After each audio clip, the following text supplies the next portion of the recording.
Welcome back, my friend.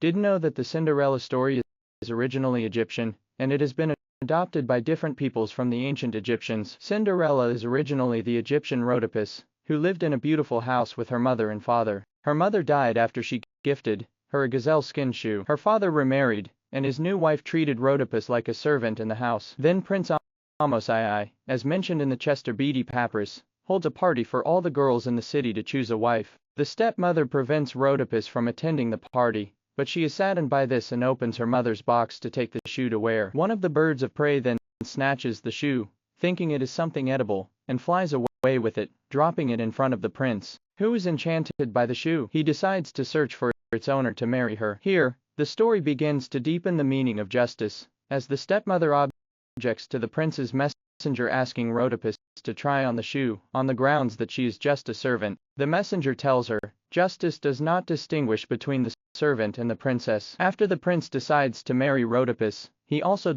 decides to punish the stepmother for what she did to Rhodopis. But Rhodopis refuses to have her punished and makes it a condition for the marriage that she be forgiven, saying, "This is my mother's request. She asked me to forgive those who betrayed me, because forgiveness helps the human soul to rid itself of evil." This is the 100% original Egyptian story. The Greek historian Herodotus mentioned it in his History of Egypt, but he changed many details, stating that Rhodopis was a Greek servant girl, which is not mentioned in the Chester Beatty Papyrus preserved in the British Museum. The story was later translated into English by the writer Budge in his book, Fairy Tales of the Pharaohs. The famous story was first published by the French publisher Charles Perrault, who was born in Paris in 1628, but he did not mention the source.